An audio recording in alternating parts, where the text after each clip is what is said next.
Hi, I'm Tim Forrest, director and co-writer of our proposed documentary, The Father of the Drums. Meet the Father of the Drums. He has been with me for 24 years, one of the original Tennessee drummer in the world, W.S. Holland. Very nice.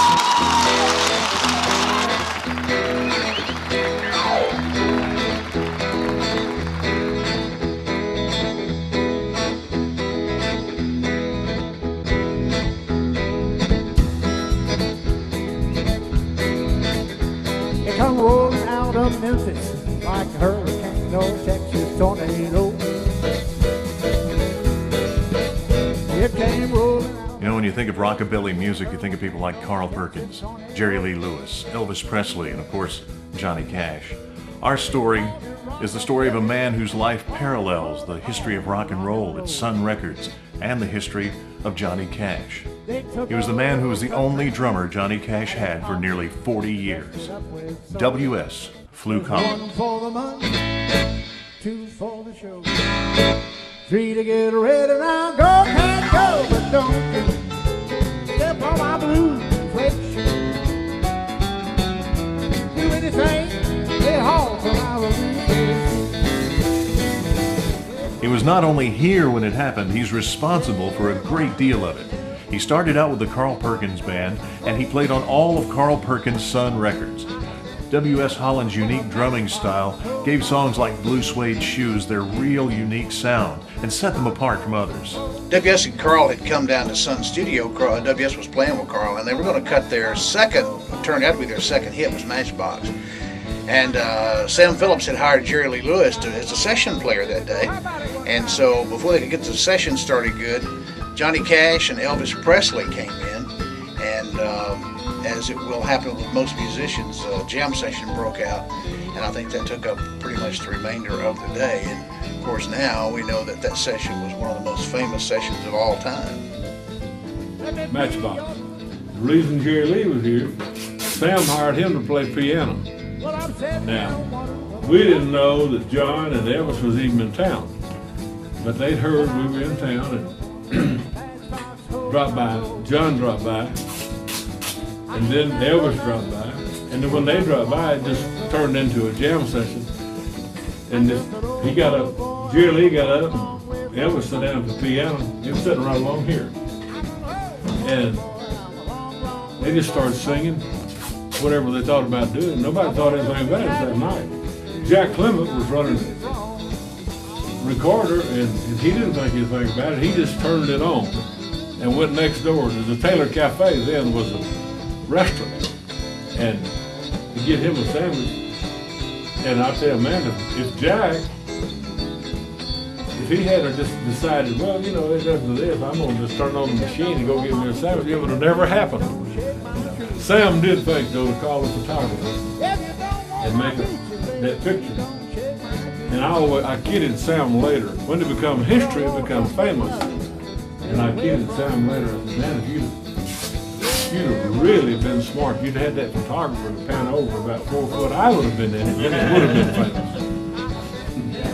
But that's how that happened. Just nobody planned anything, nobody had any idea it was going to happen. How about it one time, W.S. Holland spent the better part of 40 years as the only drummer for Johnny Cash. Johnny Cash would always introduce him as the father of the drums. When we first started, I was playing with Luther and Marshall, the Tennessee Two. And then in 1960, I asked W.S. Holland to join us to make the Tennessee Three. Man, that's when the sound really came together.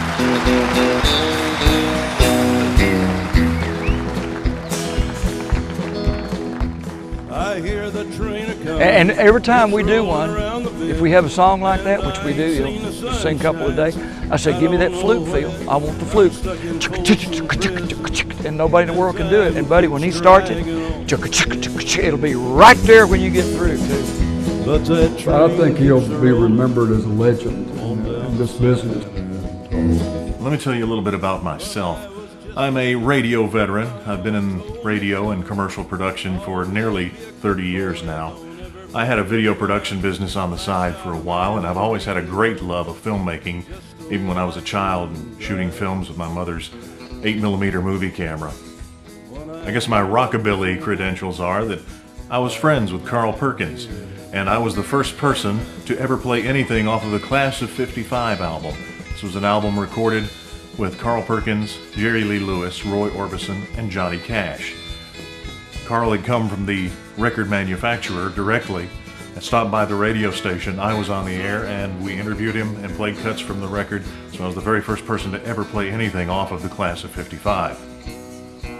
I met W.S. Holland through a man I work with at the radio station, another radio vet, Ron Haney, who is also W.S. Holland's guitarist in the W.S. Holland Band. We started talking about making this documentary 2-3 years ago, and we finally decided that the time was right.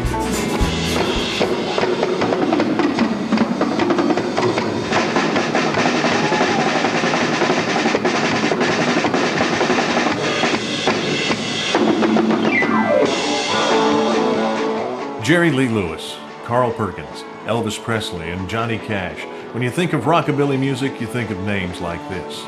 After watching our documentary, we hope that when you think of W.S. Holland, you'll realize that he's the man who provided the backbeat for all of them to build legends upon.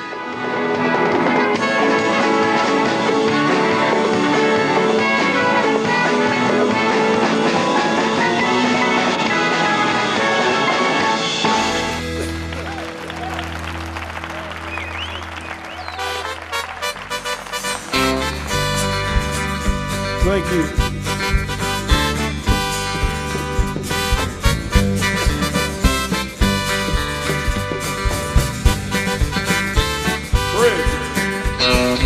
I fell into a burning ring of fire, went down, down,